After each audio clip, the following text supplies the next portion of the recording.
autoridades, vereadores, um documento que chama moção.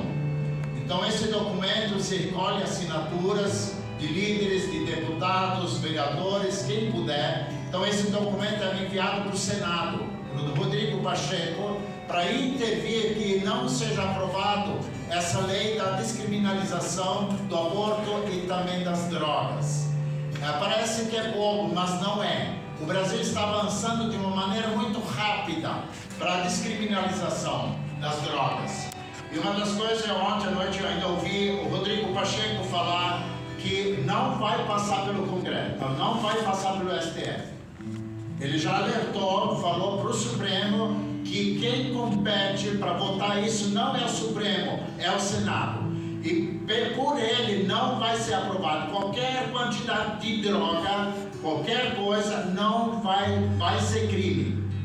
E dessa mesma forma, a descriminalização do aborto não vai passar pelo STF, vai passar pelo Senado. E todo o Senado, já a maior parte, ela não vai aprovar isso.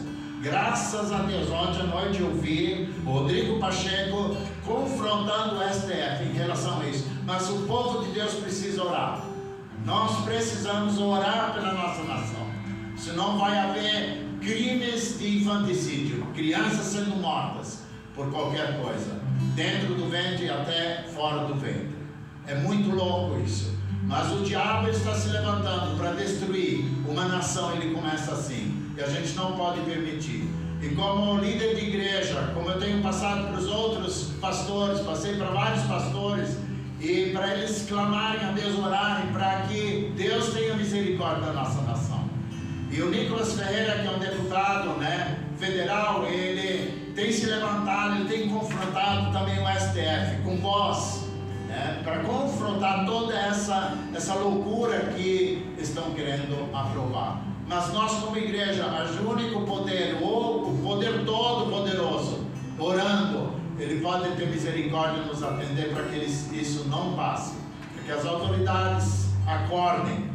Se eles aprovarem, nossa nação vai passar por dificuldade, porque tem o juízo de Deus. Deus ama, mas Deus também faz justiça. Como Ele fez no Antigo Testamento, continua fazendo no Novo em nossa época. Quando o povo não se volta para Deus, Deus começa a exercer o seu juízo. Tá? Então vamos lembrar nesse momento. Clame pela nossa nação, não só hoje, mas durante a semana, para Deus então ter misericórdia dessas autoridades, tá bom? Nós vamos ter alguns instantes para fazer essa oração.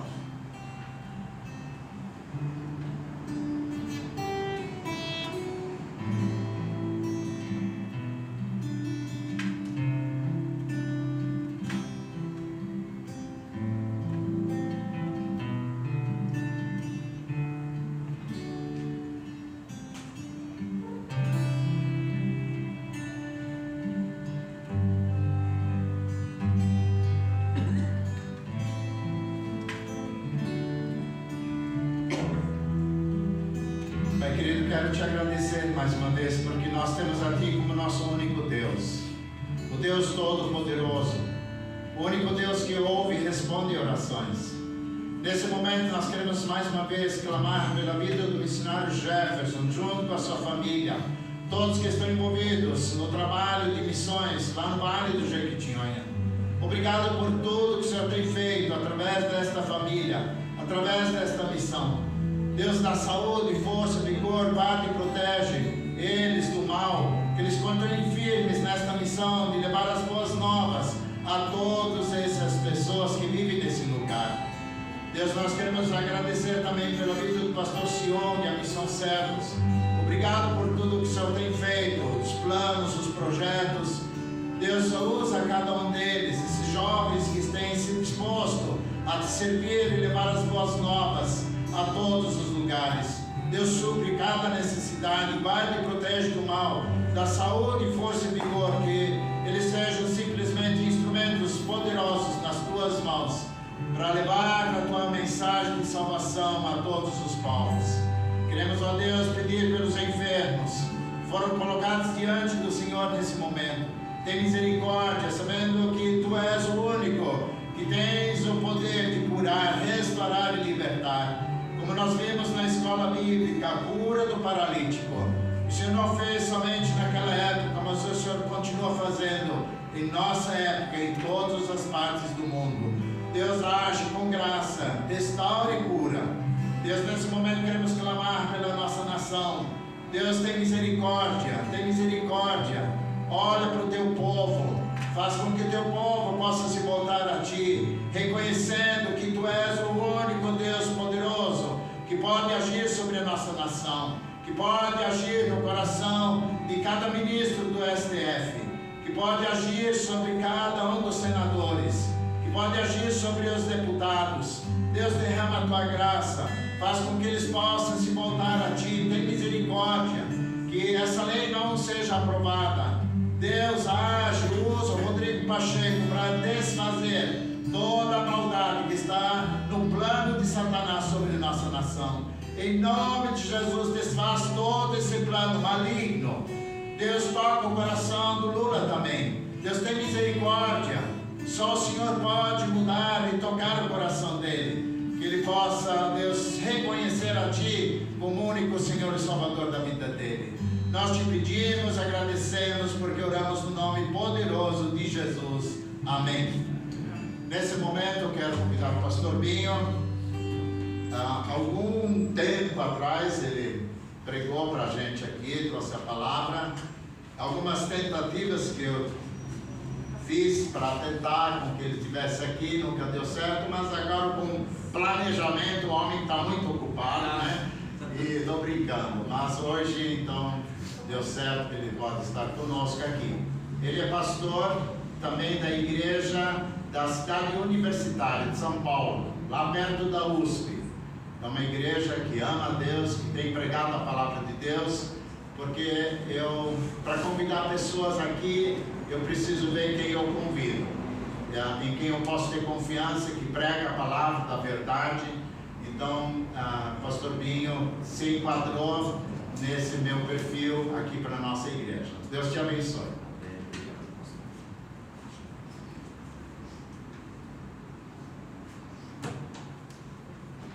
Que responsabilidade depois dessa apresentação. Bom dia, meus irmãos, a paz do Senhor. Graça e paz a todos. Eu gostaria de agradecer ao pastor Franz e à liderança da igreja pelo convite. Eu falo para o Franz que é sempre um prazer estar assim, cooperando, colaborando com a causa de Cristo. Eu queria te convidar nessa manhã para você abrir a sua Bíblia, na primeira carta de Paulo aos Coríntios, no capítulo 2, versículo 16. 1 Coríntios 2, 16 é um texto bastante conhecido. Eu creio que a gente já tem sido muito abençoado através dos louvores. E eu gostaria de compartilhar esse texto com vocês. Diz assim a palavra do Senhor: porque quem conheceu a mente do Senhor para que possa instruí-lo? Mas nós, porém, temos a mente de Cristo. Vamos ler novamente? Pois quem jamais conheceu a mente do Senhor para que possa instruí-lo? Mas nós temos a mente de Cristo. Feche os teus olhos um minutinho. Vamos agradecer a Deus. Pai, nós te agradecemos por esse dia. Te agradecemos porque o Senhor nos trouxe à tua casa, Senhor. Recebe a nossa adoração, recebe a nossa gratidão. E agora que vamos meditar na sua palavra, fale aos nossos corações, ó Pai. Nós cremos que o teu Santo Espírito está aqui neste lugar. Fale a cada coração, segundo aquilo que o Senhor deseja falar às nossas vidas. É a nossa oração em nome de Jesus. Amém. Amém.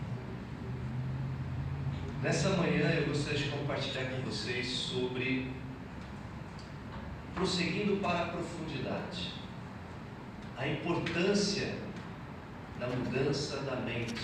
Como é importante a gente estar atento a tudo que acontece no nosso dia a dia, na nossa mente.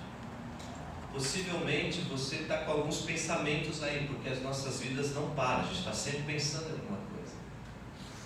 Talvez você acordou hoje de manhã pensando: hoje eu tenho que fazer isso, depois do almoço eu tenho que fazer aquilo. aquilo, tenho que arrumar isso em casa, tenho que me programar para essa semana. E a nossa vida, a nossa mente, ela enfrenta também alguns desafios. Quais são esses desafios? Porque nós cremos que, como filhos de Deus, nós sofremos ataques. Existe uma batalha espiritual que quer roubar da nossa mente, que quer fazer uma influência na nossa mente e tirar da nossa mente o foco na palavra de Deus e na vida com Deus. O pastor Franz estava falando agora que o momento que a gente tem vivido no Brasil, os pensamentos são rasos, os pensamentos são fúteis, os pensamentos são pequenos. Diz até um filósofo inglês, ele disse que é verdade, a vida é curta. E ele acrescenta, mas ela não precisa ser pequena. E muitas vezes nós carregamos pensamentos e conceitos na nossa mente que não têm nos ajudado a avançar. E Paulo, ele nos explica que é preciso entender que há uma distinção entre a sabedoria humana, entre a mente humana e a sabedoria divina, a mente de Cristo. Essa sabedoria que Paulo fala, ele chama de revelação. A revelação que nos leva a compreender, primeiro, a mente do Senhor, as verdades espirituais, o propósito de Deus e a revelação da sua palavra. Ter a mente de Cristo é ter a presença de Cristo, é ter a pessoa de Cristo, é ter a orientação de Cristo. Ter a mente de Cristo é pensar como Cristo pensou. Existe uma ilustração muito interessante que eu li outro dia sobre o elefante do circo. Eu não sei se vocês já ouviram essa história. O elefante do circo, quando ele é bebezinho, lá no cativeiro, ele é adestrado. Então eles amarram uma corrente ou uma corda no pescoço do elefante, pegam uma estaca e batem bem fundo no chão. E aquele elefante bebezinho, ele tenta se libertar daquela corda, daquela corrente, mas ele não consegue porque ele não tem forças. O que eles estão fazendo no elefante, nesse bebezinho? Dizendo, por mais que você tente, por mais que você lute, você não vai sair daí, você está preso. E é muito interessante porque quando esse elefante cresce, à medida que ele cresce, ele simplesmente ele acredita que ele não tem forças para tirar aquela corda e aquela estaca do chão. Um elefante de 1 tonelada, 2 toneladas, que quebra uma parede, que empurra um carro, empurra um caminhão, ele acha que ele não tem forças, que ele não tem condições para tirar aquela corda, aquela estaca do chão. E às vezes nós passamos a nossa vida inteira presos a uma corda e uma estaca. Crescemos, passamos 10, 15, 20, 30 anos da nossa vida achando que os nossos pensamentos, aquilo que nós ouvimos quando éramos adolescentes ou crianças ou mesmo jovens, e a gente acha que aquilo não tem jeito, que nós somos assim, e aquilo toma conta da nossa cabeça, dos nossos pensamentos, e nós não avançamos. E Paulo está dizendo o seguinte: ter a mente de Cristo é deixar com que Cristo domine os seus pensamentos, domine os seus sentimentos, domine aquilo que você pensa, aquilo que você vê e aquilo que você vive. Esse é o nosso desafio. Esse é o nosso desafio. Sairmos da superficialidade e mergulharmos no profundo para conhecer a mente de Cristo. Nós passamos muitos anos da nossa vida no superficial. Sabe quando a gente vai no mar e a gente vai naquela água gostosa, está ali, naquele movimento gostoso, e a gente lança a nossa vida, a nossa segurança naquele movimento, achando que aquilo nós temos o controle daquilo. E de repente, do nada, vem uma onda grande e a gente não tem força para lutar contra essa onda, e nós somos arrastados para um lado para o outro, tomamos aquele famoso caldo, areia por todos os lados, e a gente perde o controle A gente perde o domínio porque nós estamos na superfície.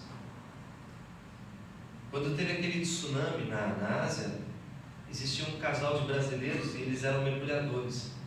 E eles falaram que sentiram, quando eles estavam lá no fundo do mar, eles sentiram um movimento diferente, mas nada que pudesse levá-los a capotar dentro do mar. E quando Paulo fala assim, vocês precisam ir mais profundo nos pensamentos, vocês precisam ir além, vocês estão muito na superficialidade, vocês estão vendo as situações do que está na superfície. E parece que a nossa vida é assim mesmo, a gente fica preocupado com os problemas e desafios que estão aqui no nosso olhar. Então a gente tenta se debater com o dia a dia, com o cotidiano, com o trivial. Quais são as minhas preocupações daqui, daquilo que eu estou vendo, daquilo que eu estou vivendo? E aí Paulo fala assim, vocês estão equivocados. Porque enquanto vocês estiverem com a mente focada no superficial, na superfície, vocês não vão conhecer a mente do Senhor. Vocês não vão mais profundo. Vocês vão achar sempre que são esses eternos elefantes que têm uma corda no pescoço e não vão além. Então meu convite nessa manhã, de tudo que nós louvamos a Deus, fizemos declarações de amor lindas hoje, dizendo que confiamos em Deus, que dependemos de Deus, que Deus é o nosso Salvador, Jesus é o nosso Senhor e Salvador. E a pergunta que eu quero fazer, aonde estão essas frases na sua mente, que vão ser revertidas, que vão nos levar para a profundidade, e tirar o nosso olho, o nosso olhar para aquilo que está acontecendo no nosso cotidiano? Aonde estão as nossas declarações de amor? Aonde estão os textos que nós lemos? Aonde estão levando a gente, na profundidade ou na superfície? E rapidamente eu queria deixar 3 conceitos com vocês. Primeiro, você pode mudar toda a sua vida mudando a sua atitude na mente. O ponto não é se eu vou ter crises e dificuldades e desafios. O ponto é como é que eu enxergo, como é que eu me posiciono perante as crises, perante as dificuldades e perante os desafios. É a maneira como eu e você, nós percebemos e respondemos às situações. Como é que eu respondo à situação? Porque parece que nós queremos sempre um Deus que nos evite, a gente quer sempre evitar os confrontos e as ondas grandes. E Jesus disse, olha, no mundo vocês vão ter aflições, mas entendam, coloquem a mente, vivam na mente de Cristo, dizendo que eu também tive aflições, mas eu venci o mundo. Vencer o mundo é querer ir mais profundo com Deus.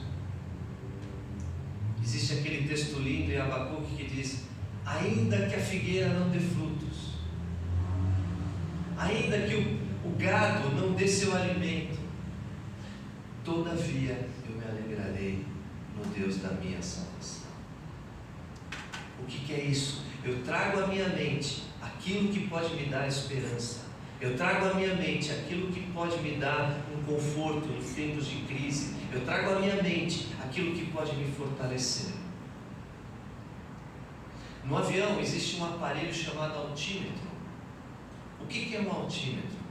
É um aparelho que ele é controlado pelo piloto, e quando o avião ele levanta voo, ele decola, existe uma linha do horizonte, então ele coloca o bico para cima, ele levanta esse voo e ele vai acima da linha do horizonte.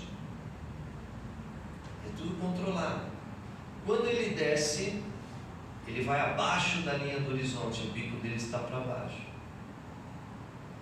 O piloto recebe informações, sabe de onde? Da torre de controle, para dizer, olha, coloca o altímetro porque o avião está subindo, ele precisa de equilíbrio. Olha, Cuidado, o altímetro está dizendo que você está voando muito baixo e o seu bico está apontado para baixo. Quem é a nossa torre de controle? Que diz: meu filho, cuidado, os teus valores estão indo muito para baixo. Meu filho, cuidado, você está pensando coisas de uma forma muito negativa. Você não está se deleitando em mim, você não está descansando em mim, você está preocupado demais. O seu bico está indo para baixo, você está abaixo da linha do horizonte. Eu tenho um horizonte para você enxergar, para você voar e ter equilíbrio no seu voo, na sua jornada. Então a pergunta é: quem manda os comandos? Quem está na torre de controle? Sou eu? A segunda coisa, a atitude da nossa mente, que nós temos em tempos difíceis, mostra quem de fato nós somos e o que realmente nós acreditamos e pensamos sobre Deus. O que é que você e eu pensamos sobre Deus quando estamos vivendo um momento difícil? Na perda de um ente querido, num diagnóstico médico, numa demissão de uma empresa, num momento difícil profissional, numa tragédia, numa insegurança, num momento pós-pandemia de reconstrução de vida. Qual é a atitude da nossa mente? Para onde eu corro? Para onde eu lanço a minha ansiedade? Para onde eu lanço a minha insegurança? Porque dizer que não teremos aflições? Não. Jesus disse: tende bom ânimo. E esse bom ânimo é que vai me fazer tomar uma decisão correta. O bom ânimo vai me levar para o profundo. O bom ânimo vai me levar aos pés da cruz, que nós cantamos hoje aqui. O bom ânimo vai me levar ao seguinte: Senhor, eu não estou entendendo nada do que está acontecendo na minha vida, mas o meu bom ânimo está em dizer: toma a minha vida, toma os meus pensamentos, toma os meus sentimentos, toma todo o meu ser, porque eu confio em Ti. Eu não sei o que vai acontecer. Muitos anos atrás eu vi um pastor pregando e ele disse uma frase muito interessante. Ele falou assim: não tenha medo de fazer aquilo que é certo e nem das suas consequências. Às vezes nós passamos anos na nossa vida literalmente protelando ou enrolando para fazer algo que é certo, tomar uma decisão, por medo: puxa, o que pode acontecer? Será que eu posso perder meu emprego se eu falar que eu vi um funcionário, um amigo meu lesando a empresa? Será que eu estou há tantos anos precisando pedir perdão para aquele meu irmão, que eu falei algo que não foi bom? Não tenha medo de fazer aquilo que é certo. Fazer o que é certo é o seguinte: Senhor, as ondas estão fortes, mas mediante a Tua palavra, eu vou fazer aquilo que é bom, aquilo que é perfeito, aquilo que é agradável. É fácil? Não. Como os nossos pensamentos vão nos ajudar? Sabia que os nossos pensamentos eles podem nos levar por dois caminhos: ou por um caminho bom, correto, ou por um caminho obviamente errado. Então hoje é uma manhã de decisão. Hoje é uma manhã de decisão. Hoje é uma manhã que eu posso te dar um papel em branco e dizer: meu irmão, minha irmã, vamos gastar 5 minutos para fazer um inventário. Vamos fazer um inventário. Como têm sido as suas decisões e as minhas decisões? Escreve no papel. Quais são as decisões que você quer tomar hoje aqui? Domingo passado eu estava conversando na minha igreja com uma pessoa, uma irmã veio conversar comigo e disse: pastor, Eu tenho carregado um sentimento de culpa há muitos e muitos anos. E eu não consigo me libertar desse sentimento de culpa. Nós não entramos no detalhe, mas eu fiz uma pergunta para ela e disse o seguinte: a irmã já dobrou seu joelho, já colocou esse sentimento, essa situação aos pés da cruz e disse: Espírito Santo de Deus, eu creio, por mim mesmo eu não sou capaz, mas eu creio que através da tua boa mão, através do teu abraço, do teu toque, do Santo Espírito de Deus, de me perdoar, de me restaurar, de me fazer caminhar um novo caminho. O Senhor é poderoso para fazer isso agora, irmã, agora, e te libertar de todo o peso. O Senhor é poderoso para nos libertar de todo o peso. Viktor Frankl estava um judeu que estava nos campos de concentração, e ele disse para os nazistas: olha, vocês podem tirar todos os meus direitos, mas tem uma coisa que vocês não podem tirar de mim, que é a minha atitude de mente. Ela é minha. Se eu quero ter uma boa atitude, ninguém pode me fazer ter uma má atitude. Ninguém. Me assusta quando às vezes eu olho a minha maneira de pensar e como eu tenho encarado a vida. Por muitos momentos eu me vejo sendo uma pessoa infantil, imatura, mimada, irresponsável, que quero que Deus faça tudo por mim. Ah, Senhor, me dá isso, me dá aquilo, Senhor, faça isso, Senhor, tira os problemas da minha vida, Senhor. E eu não quero tomar a decisão de pensar o seguinte: Senhor, toma conta de toda a minha vida. Por quê? Porque a sua vontade é boa, perfeita e agradável. Ao invés de eu ficar reclamando, a pergunta é: como é que eu saio todas as manhãs da minha casa? Como é que eu saio todas as manhãs? O que permeia a minha mente?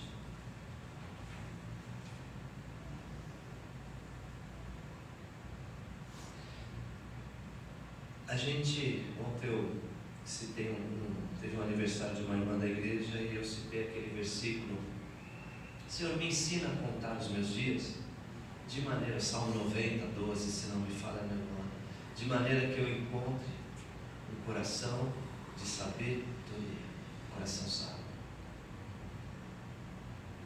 E a gente vai avançando nos dias, e infelizmente existem pessoas com 50, com 40, com 60, com 70, que nunca fez essa oração dizendo: Senhor, me ensina a contar os meus dias, os meus anos, para que o meu pensamento, a minha maneira de viver esteja sábio aos teus olhos. Não a minha maneira de viver, mas a mente de Cristo, a maneira como Cristo quer que eu viva, a maneira como que Cristo quer que eu pense, a maneira como Cristo quer que eu encare a vida, a maneira como Cristo quer que eu transforme as minhas reclamações, os meus momentos de: ah, Senhor, faz isso. Sabe aquele crente 6 horas? Tem um crente 6 horas, ele chega numa rodinha, ele fala assim para os irmãos: 6 horas por mim? 6 horas por mim, que eu estou precisando de uma bênção. Aí vai na outra rodinha: 6 horas por mim, que eu estou precisando de um livramento. Amém. A Bíblia diz que nós devemos compartilhar as necessidades uns com os outros, mas o crente 6 horas, ele não quer mudar aquilo que precisa ser mudado. Ele quer que outros façam aquilo que ele precisa fazer. Então a decisão que eu saio de manhã todos os dias é: o que eu preciso fazer hoje? O que eu preciso fazer agora? O que eu preciso entender hoje? O que eu preciso amadurecer hoje? Me ensina, Senhor, a contar os meus dias, 40, 50 anos, Porque ao olhar os meus dias, eu posso falar: Senhor, eu já passei por tantas lutas, tantos desafios, mas eu nunca fui abandonado, porque o Senhor sempre esteve comigo. E isso me fez eu alcançar a maturidade, isso me fez ir mais profundo, isso me fez parar de olhar a superfície das coisas e ir para o profundo. E a maturidade é isso, eu olhar para a maneira como eu estou pensando e para as coisas que estão acontecendo na minha vida e dizer literalmente: alma, cala-te. Eu fiz calar e sossegar a minha alma. É dizer o seguinte: pensamento, em nome de Jesus, eu quero ter a mente de Cristo. Pensamento do desespero, pensamento do desamparo, pensamento do desgosto, pensamento da mágoa, pensamento da falta de perdão, cala-te, cala-te. Eu fiz calar e sossegar a minha alma, porque o meu socorro não vem do governo. O meu socorro, com mais boa vontade de um irmão que possa nos ajudar, o meu socorro vem do Senhor. O meu socorro vem do alto. O meu socorro não vem da minha sabedoria. O meu socorro não vem da minha capacidade profissional. O meu socorro não vem se eu sou carismático, não. O meu socorro, a minha transformação, o meu auxílio vem do Senhor. E nessa manhã eu queria te convidar a você dobrar o seu joelho e dizer: Senhor, eu não estou entendendo nada, mas me ajuda a passar por essa luta na mente. E a gente tem um preconceito às vezes de falar sobre mente, achando que a mente, vamos mentalizar. Não é mentalização.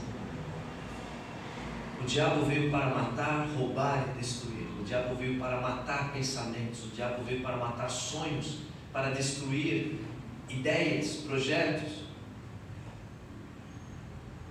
E a gente tem que estar muito atento, porque existe uma batalha espiritual. E onde essa batalha acontece? Na nossa mente.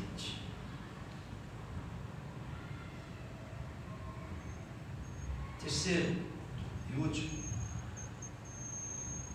eu queria compartilhar com vocês alguns princípios que podem nos ajudar sobre a importância de nós mudarmos a mente. Lá em Romanos 12, 2, Paulo nos convida a dizer o seguinte: meus irmãos, minhas irmãs, não vos conformeis com este mundo,